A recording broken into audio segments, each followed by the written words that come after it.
How would you like a 15% discount to my daily email, the stack of stuff, the show notes, discounts to the conference, all of that? All you need to do is text the word show to 33777. You'll get the annual subscription with a 15% discount to my daily email. You'll get the stack of stuff, the links to the show notes, discounts to the conference, and so much more.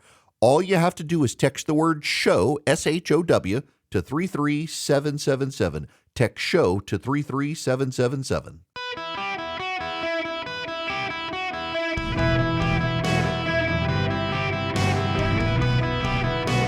Welcome to the Eric Erickson Show podcast, Hour 2. Hello, America. It is Eric Erickson here. The phone number is 877-973-7425. Should you wish to be on the program, I would be very happy to have you. Thanks again to Secretary Rollins for stopping by. I want to talk about the ballroom without talking about the ballroom because I think it's related to a bunch of other things. This is, and I want to start by saying this. I'm kind of doing this. I didn't prepare. I never write out a script for my show. I kind of do an outline of the stuff I want to talk about, and this is way more freeform than maybe it should be, but just bear with me here and let's talk about the ballroom in a different way.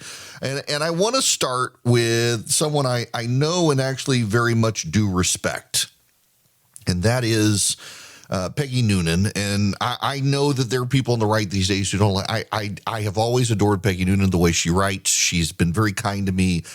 I have nothing but nice things to say about Peggy Noonan. She has a piece in the Wall Street Journal today, A Republic, but Can We Keep It? And just bear with me on this. Donald Trump supporters are feeling satisfaction after two astonishing achievements. He's the first president this century to establish order on the southern border, and he's secured some new possibility for a Mideast settlement. These are breakthroughs even if they don't last, but the people in the White House, with every triumph, become wilder and wilder. Their triumphalism is accelerating my now chronic unease over the situation that the strict lines of our delicately balanced republic are being washed away. Ben Franklin, famously asked by a woman on the street in Philadelphia what sort of government the Constitutional Convention had wrought, is reported to have said, "A republic, if you can keep it." The reply was wry and factual, but also a warning. Republics are hard to maintain. Are we maintaining ours? Democrats worry about our democracy. Is that the area of greatest recent erosion? I doubt it. Donald Trump really won in 2016. You can trust those numbers. And he really lost in 2020, and he really won again in 2024. Your governor won, your congressman, you can pretty much trust the numbers, even factoring in the mischief in any system built by man. When shocks happen, I just want you to find 11,780 votes. The system will still hold. The state of Georgia told the president to take a hike in 2020. If you spent much of your adult life deriding the concept of states' rights, that moment would have complicated your view. It isn't our democracy that I worry about. It's our republic. That's where we're seeing erosion. That's the thing we could lose. Quickly, obviously, broadly, a republic is a form of government in which power begins on the ground with the people and shoots, as is mediated, upward. Power doesn't come from the top down. The people choose representatives who are protective of local interests while keeping their eye on the nation's.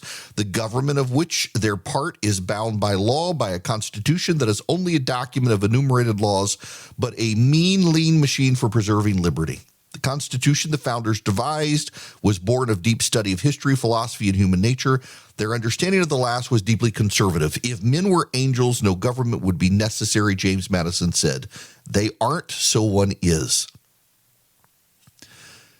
Now, she ends, and I'll just skip down here and say, I started with Trump supporters and end with them. They feel joy at real and recent triumphs, but deep down are rightly anxious about the world. Artificial intelligence, nukes, everything out of control, a cultural establishment that hates you. We may have to make some readjustments or revisions in our constitutional tradition.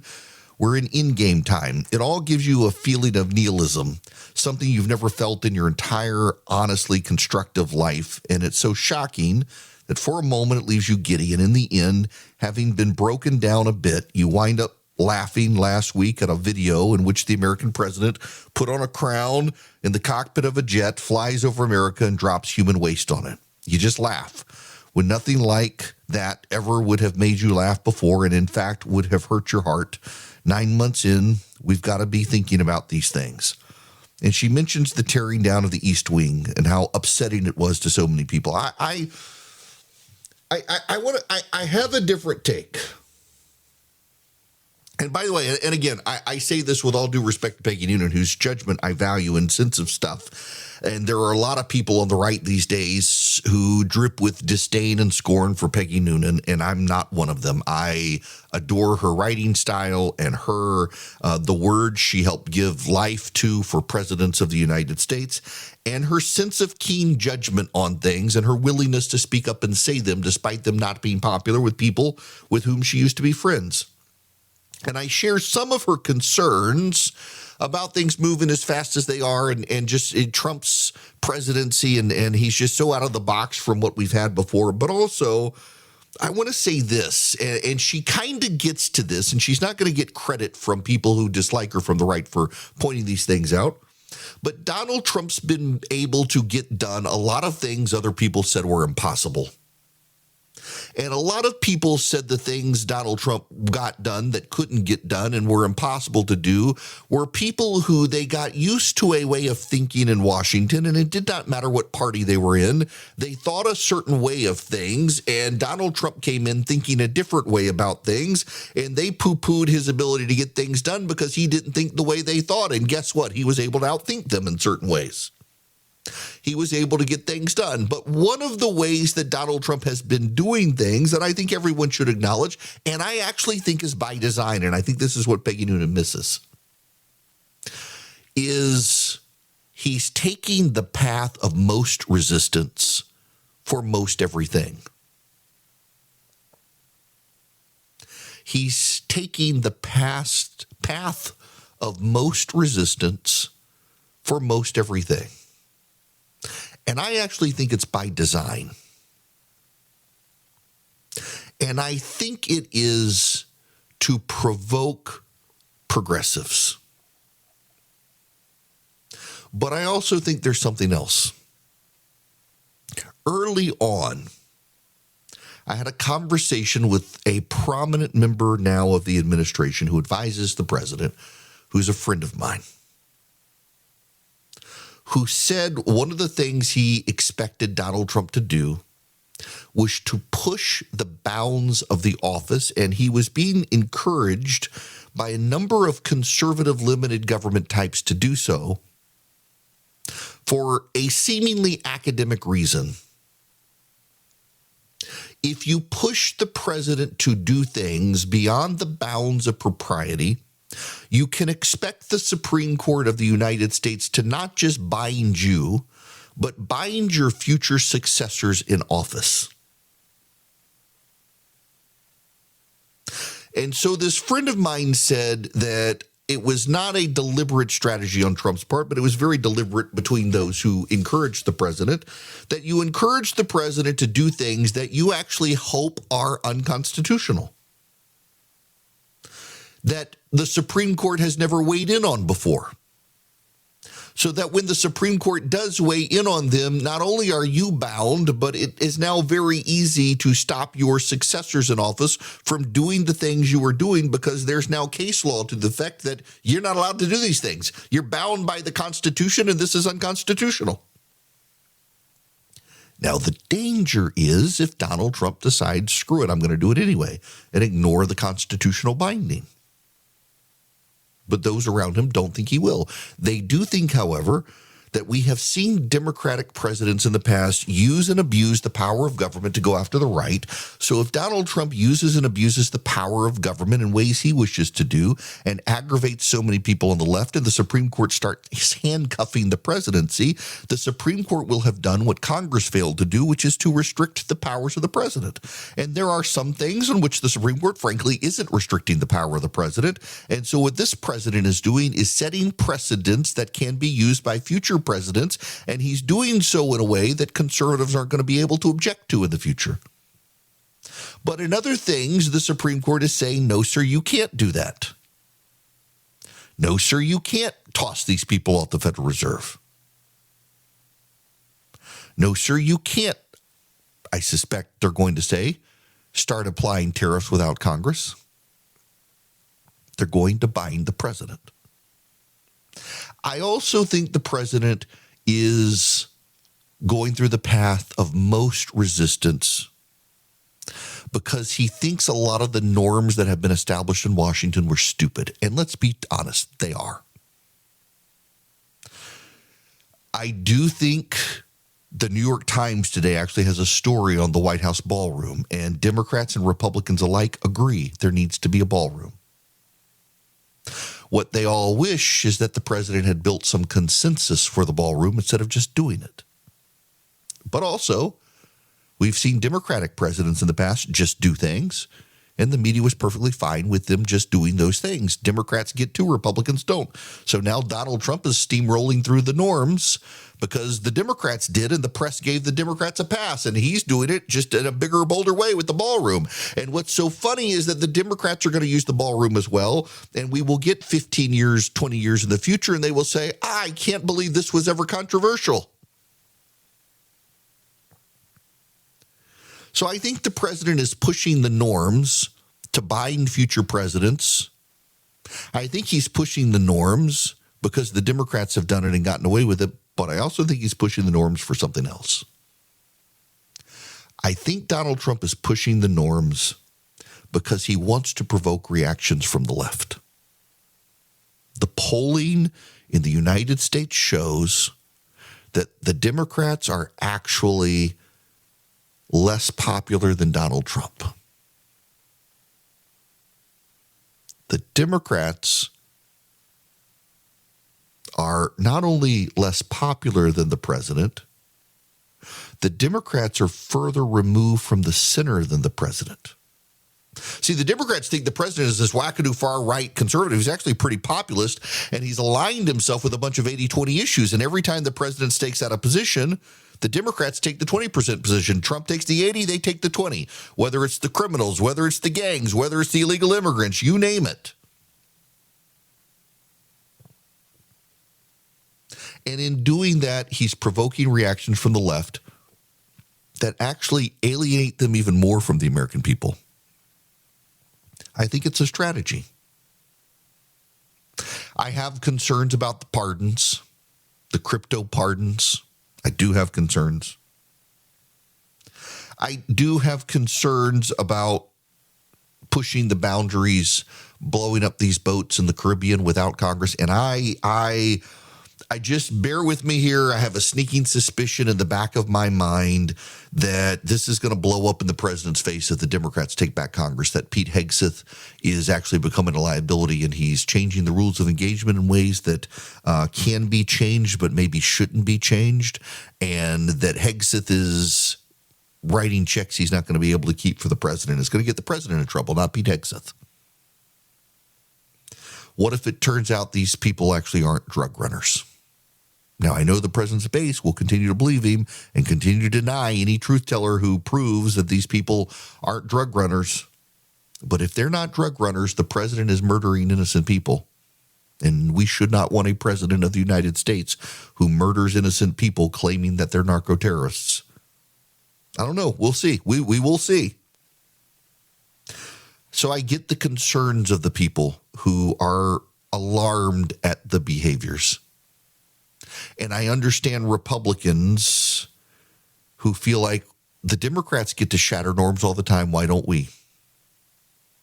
And I'm more sympathetic to the Republicans who say Democrats get to do this. Why can't we? Because you know and I know if Barack Obama decided to tear down the east wing of the White House and build the ballroom and got corporate financing to do it, the media would declare, well, this has always been needed. The difference between Obama and Trump is that Obama would engage in listening sessions that weren't actually about listening. It was about signaling in advance what he was going to do, and he never would have cared about your opinion. Trump's just cutting out the middleman, and he's cutting out the listening step. He's not going to go through performance for the sake of doing what he wants to do because he's a businessman, and Trump wants to do what he wants to do. And he's got the power to do it, so he's going to do it. And if you don't like it, work with Congress to restrain the power of the presidency. But this is the most notable part of all of it. For all of the Democratic belly aching about this and what the president is doing repeatedly, they're not attempting to pass legislation in Congress to restrain the behaviors of the president, because at the end of the day, the Democrats are fine with the behaviors of the president, just not this particular president. Y'all, I have been waiting to tell you about Cove Pure. I'm so excited. So, I moved my radio show and podcast out of my house to a studio, and I'm in a big corporate building, and you don't really trust the water out of the pipes. Cove Pure is the fix. They've got Clearwave technology. It removes 99.9% of contaminants, lead, PFAs, pharmaceuticals, you name it. I've got one in my office, and I finally have stopped buying bottles of water thanks to Cove Pure. There's no need to call a plumber or drill any holes. I was able to do it. You just plug it in on your countertop. You set the temperature you want on the touchscreen. It tastes like water. That is, it doesn't have a taste. It's fantastic. Take back control of your family's health and drink water the way it's meant to be. Go to covepure.com/Eric right now. Get $200 off while supplies last. That's covepure.com/ERICK. covepure.com/Eric. Get $200 off. covepure.com/Eric. Hello there. Welcome. Let me jump to the phones here to Jacksonville, Florida. And Mike, you're going to be up first. Welcome. How are you? Mike, you there? I'm fine. Yes, sir. How Good. are you? What's going on? Good.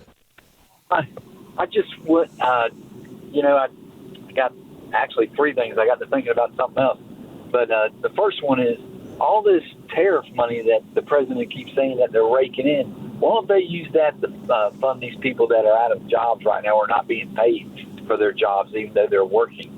And the second thing was, with Putin, if it were me, I would go ahead and say, hey, we're going to give some of the Tomahawks to them, to the Ukraine, and we're going to allow them to join NATO.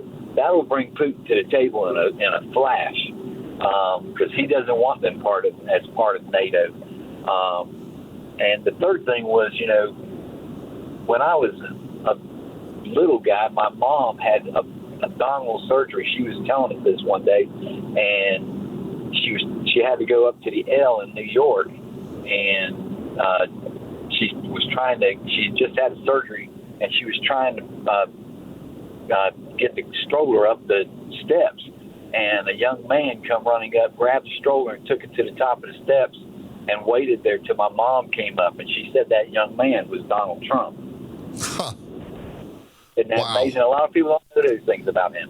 Yep. Yeah. Okay. So Mike, let me deal with your question here, because I actually know the answer very easy to the first one.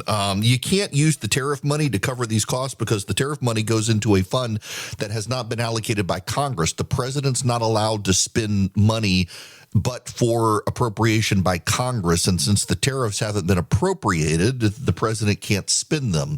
The money doesn't come to the executive branch. It goes to the legislative branch to be decided what to do with. The Treasury holds it in escrow for the Congress to budget, and that hasn't happened, so the money can't be spent. And on the other, that would probably provoke Putin to launch nukes if NATO did that with Ukraine. Now, I got to tell you about Vision Computer. They would love to be your computer company. If you're buying a computer or you're upgrading your computer, Vision can help you with that, and your managed IT services. I talk about businesses a lot. Let me talk about you if you're in the gig economy. First, they can build you a laptop or a desktop that saves you money. And if you need a computer for your work, you're an individual contractor, what have you, or you're a very small business, Vision can take care of your computer and all the computers for your company. And you have a phone number that you can call where if you ever have a problem for any reason, you don't even have a problem, you have a question, they can answer it faster than a Google search. All you have to do is call them at 404-COMPUTER, go to visioncomputers.com. You're sitting in a coffee shop somewhere working, you can't figure something out on your computer, you call the number, they can remote in while you're in the coffee shop and take care of you. Using Vision Computers means you're working with real people, not chatbots and AI. 404-COMPUTE or visioncomputers.com. Call them and tell them Eric sent you. You might save some more money. 404-COMPUTE, visioncomputers.com. Any one of you nationwide. Welcome. It is Eric Erickson here across the nation. There's some breaking news I need to get to. If you're on the phone lines, be patient. It is an open line Friday, 877-973-7425. This just in, it hit the wires a short time ago. President of the United States Donald Trump has ordered an aircraft carrier strike group to the Caribbean, a major escalation of warships in the region as the United States attacks alleged drug-running boats and increases pressure on Venezuelan President Nicolas Maduro. Deploying a carrier is a significant move for any White House and often suggests large-scale military operations. The arrival of the USS Gerald Ford, the Navy's newest and most advanced aircraft carrier from the Mediterranean, alongside several destroyers and a submarine, will add to what is already the world's largest naval deployment. Pentagon spokesperson Sean Parnell announced the move on Twitter, saying the deployment will bolster U.S. capacity to detect, monitor, and disrupt illicit actors and activities that compromise the safety and prosperity of the United States homeland and our security in the Western Hemisphere. The warship will add to the 10,000 troops and dozen F-35 fighters, which the administration has sent to the region over the last several weeks. B-52 and B-1B Lancer bombers have flown close to Venezuelan's coast in recent days as warplanes and drones sunk 7 alleged drug-running boats. This is happening now. The president has ordered the USS Gerald Ford into the Caribbean, just off the coast of Venezuela in international waters. Now, let's go to the phones, 877-973-7425. Pierce, you're going to be up next. Welcome to the Eric Erickson Show. Hey, afternoon, Eric. Good to talk with you again. My question is this. We've got these swift boats, and they're on, and the Navy has them, that can chase these drug runners down. Why not do that, board them? If there's drugs, capture the the operators of the vehicle, and then blow the boat up with its cargo, sink it to the bottom, take these drug terrorists, park them at Guantanamo, and deport them back to Venezuela. Okay. I can actually tell you the answer to that one, and it's not a made-up answer. If you arrest the people and take them to Guantanamo Bay, that's considered American territory where the American judicial system would have to be involved. And based on current operating procedure in federal law, they would get due process rights and we would hear their story. Maybe they're not drug runners, although I suspect the intelligence is accurate on that, but they would be processed criminally. And the president intends to change the rules of engagement to treat them as terrorists. And as long as you're killing them and not giving them due process rights, there's no one to challenge the president's redesignation from drug dealers to narco terrorists and to have judicial review in the process of it. So you bring them into American territory where they can be charged with a crime or handled on American soil and under detention. Suddenly progressive judges can get involved. If you kill them in their boat, you don't have that problem. That's just the practical reality of it, whether you like it or not, whether you think it's appropriate or not. That's what's going on here. But there is something else going on as well. And it's related to moving this aircraft carrier. The president is seeking to build pressure on Maduro. The president wants regime change in Venezuela. The president is surrounded by a number of advisors who do not want the United States to be engaged in any way in regime change. They believe, in fact, that the United States has gone too far in involving itself in the world's affairs, and they believe at this moment in time that we should be winding down these sorts of regime change operations. And the president has clearly changed his mind. Marco Rubio, I suspect, has been whispering in his ear. And by bringing pressure to bear, blowing up these boats and the drug dealers on them, he's hoping that if our military doesn't have to get involved, he can bring internal pressure inside Venezuela to disrupt Venezuela and oust Nicolas Maduro. Next up, Henry, you're going to be up next. Welcome to the show. Henry? Sorry, my phone was on mute. That's all right. All right, I've got a legal question for you. Can you hear me? Yep. Oh, yeah. Okay. The legal question is the Democrats are holding our government hostage, saying they want Medicare for illegal or undocumented individuals. If we let the undocumented individuals have Medicare, does that then make them documented? Because we will have their name, their location, what hospital, what state, etc. Is this just a legal way for the Democrats to get away with something? So no. Here's what's going on. This is the legality of it. The Democrats talk about undocumented, and it's actually not true. Most of the illegal aliens who are in the country actually are documented at the border. And in fact, the way the law works is when you've been processed at the border and released under your own recognizance pending court hearing in the United States, you're not considered undocumented. You actually are considered documented. You are considered a processed alien. You've been processed into the United States awaiting a court date to deport you. And you're allowed and entitled under American law to get services at emergency rooms, and Medicaid pays for those sorts of things.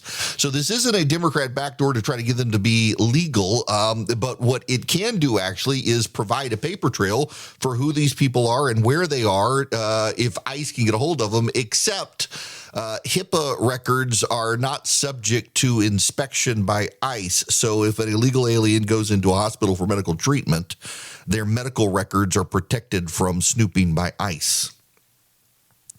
All it is basically is doctors are required to help people who show up at the ER. And hospitals are not going to turn anyone away who needs help. And by the way, you should not want hospitals to turn people away who needs help. It's a moral issue, too. You can say they don't need to be here, they don't belong here, they should be deported, and I agree with you. But if they are here because of the negligence of the U.S. government, they were allowed into the country and they get sick, they're going to get treated by a hospital. So the question is, who covers the bill? Because they're going to get treated. If the hospital eats the cost, well, then your hospital is going to go bankrupt and the deserving poor in the country are not going to be served by the hospital anymore. If the states take care of it, which is my preferred solution, that puts pressure on the states to stop having sanctuary cities. Unfortunately, federal law allows hospitals to cover these costs. And this is what the Democrats are fighting with the government shutdown over. With the government shut down now and the health care benefits, the Republicans want to make clear that states' money has to go to cover the cost of illegal immigrants in hospitals, not federal money. And the Democrats insist that federal money should go. The Republicans' argument is that, well, money's fungible. If the states are paying for illegal aliens, the federal government can pay for the American citizens. The Democrats want the federal government to pay for the illegal aliens and the American citizens, and the Republicans are saying no.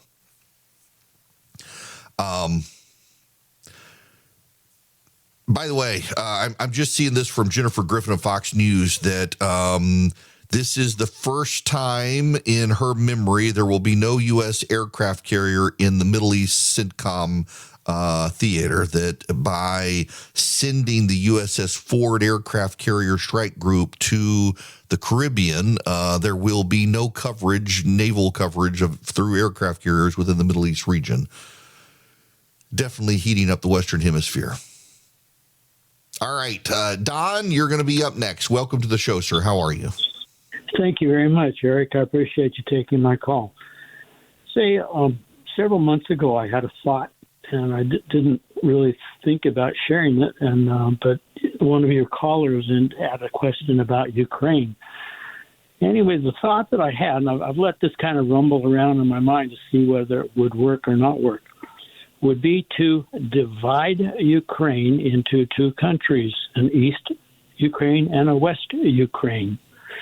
And with that, we would allow West Ukraine to join NATO, and that would now limit the territory that Putin could continue to take and occupy. But I really don't want to, I'm just not debating or anything. I'd just like to have you share your comments on that. So, there's a way to divide up Ukraine into a Western and an Eastern based on the river and reservoirs there that divided. And that has actually been Putin's argument, that the eastern half of Ukraine is more Russian-oriented than the western half of Ukraine. And so he should be allowed to all of it. The problem there is that he hasn't captured all of that territory. That would logically make up an eastern Ukraine. And in fact, it is Russian propaganda and spin that the people of eastern Ukraine are more tied to the Russians. They're not. Here's what happened historically, and this is what makes it difficult to do something like that. During and just after World War II, with Stalin in charge, there was a massive famine. They call it the Holodomor. And the Ukrainian breadbasket was overfarmed by the Soviets. And the Soviets took a lot of food out of Ukraine for people who were Russian proper. And a lot of Ukrainians died. The people who were to the east in Ukraine, in the eastern regions of Ukraine, Kharkiv and the like, the Russians have now captured, they had to speak Russian to be able to communicate with their Russian Soviet overlords. Contrary to what you actually hear from the Russians, there's not a lot of love in eastern Ukraine for the Russians.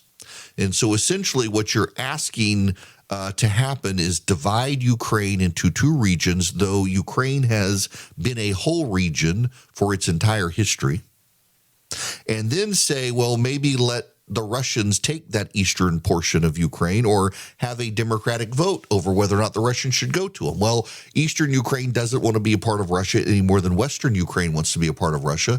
They speak Russian, but they speak Russian for social, cultural regions related to the dominance of the Soviet Union, not because they're tied to the Russians. It's a mythology that's been perpetuated by Russia social media influencers and others that eastern Ukraine is somehow super pro-Russia and sympathetic to Russia and wants to be part of Russia. It's not actually true. They had to speak Russian because they were the breadbasket and the Soviets were taking all of their wheat, and they had to be able to communicate to their Soviet taskmasters before being starved to death by Stalin. There's not a lot of love there for the Russians, either in the west or the east of Ukraine. And it's a mythology that has been propagated by the Russians that it is so. And even were it so, here's the other problem. The Russians haven't conquered all of that region. The Russians have taken some, but in the last year, they've only gained 0.1% of Ukrainian landmass in the east. Why give it to them? The Ukrainians, including the eastern Ukrainians, are fighting the Russians. And it should, I think, speak volumes to everyone that it's the eastern Ukrainians who are mounting the defense of Ukraine in the east, not the western Ukrainians. The eastern Ukrainians don't want to leave Ukraine. And again, Ukraine has been a territorial region for hundreds of years, well before even the Soviet Union. And those people really don't like the Russians. Nick, I'm going to let you go before I go to commercial break. Welcome. How are you? I'm doing well. How are you? Great. What's going on? I wanted to ask, I read recently where the FBI had arrested some illegal immigrants, and one of the charges that they were charged with was having a firearm. And my question is if one constitutional right does not apply for illegal immigrants, does any of them apply? Or is it just the expectation of being treated decently while they are in our custody? Oh, that's a great question. Here's the basic parameter, and I'm going to quote something you know. We hold these truths to be self-evident that all men are created equal. They were endowed by their Creator with certain unalienable rights. So the way our constitutional framework works is the Declaration of Independence is the country's mission statement, and the mission statement says that all men are created equal. Not all American men, not all white men, but everybody is created equal. And the Creator gave us rights, not the government. So the way the courts have interpreted this over time is that there are certain rights, life, liberty, and the pursuit of happiness, that have to apply to everyone. And how is that interpreted in our framework? Due process. So if you are arrested in this country and you're an illegal alien, you are entitled to the same due process that you, Nick, and I are entitled to. However, under the laws of the United States, to buy a firearm, you've got to be a resident alien or an American citizen with permission, and you fill out the paperwork. And if you have a gun and you didn't follow the proper procedure to buy that gun, well, the Second Amendment doesn't apply because you broke the law on how you purchased it. Okay, that makes sense. Yeah, so illegal aliens are not allowed to buy guns in any state because the states don't sell to anyone who's not a citizen or a resident alien in the country. And illegal aliens are entitled to due process rights, not because the government gives them that right, but because you and I as Americans believe, based on our founding document, that God himself gave us these rights, and the government can't deprive any person of a right that God has given him. And the way we interpret that as a nation is the due process rights, that you and I are entitled to due process. We're entitled to stand before a judge, a jury of our peers, to have a fair hearing, to have a lawyer represent us. All of those sorts of rights are given to illegal aliens, not because the government wrote a law that said to give them, but because our founders, when they wrote the Declaration of Independence, which is our country's mission statement, said those rights come from God, not the government, and it's the government's job to protect those rights for everybody. And if you disagree with that, you're disagreeing with the very foundational principle of this country. And you should question yourself if you disagree with that. Welcome. It's Eric Erickson here. It is an Open Line Friday, 877-973-7425. If you text Eric, E-R-I-C-K, to 33777, you can get the live stream, the show notes, the podcast, and a whole lot more. Real quick, I know, and in fact, I got a note from one of my program directors from not near me the other day, and I try not to be annoying about it. Have a national show now. I'm on in Alaska. I'm on in Connecticut, on in California, on in New York. And we're picking up stations across the country. But I also have a vested interest in making sure communists don't take over my local power grid. So with 20 of my stations in Georgia, including me living in Georgia, I just got to say again, please remember to go vote in the Public Service Commission election here in Georgia. The communists really do want to take over. Please stop the communists. Please go vote for the incumbents. Vote for the incumbents. The Republicans in the Public Service Commission election in Georgia. It's really important to stop the communist takeover. Now, I got to tell you about Old Glory Bank. OldGloryBank.com/Eric. OldGloryBank.com/ERICK. They're my bank. They're a nationwide bank. You can use them as your bank at OldGloryBank.com/Eric. I've got a checking account and a savings account with them, no fee. You can get premium checking accounts that actually have interest. And if you are an active duty military member, you can get the fees waived for that account. So you get an interest-bearing checking account with no fee at OldGloryBank.com/Eric. Veterans, first responders, you're taking care of. Businesses, they want your business.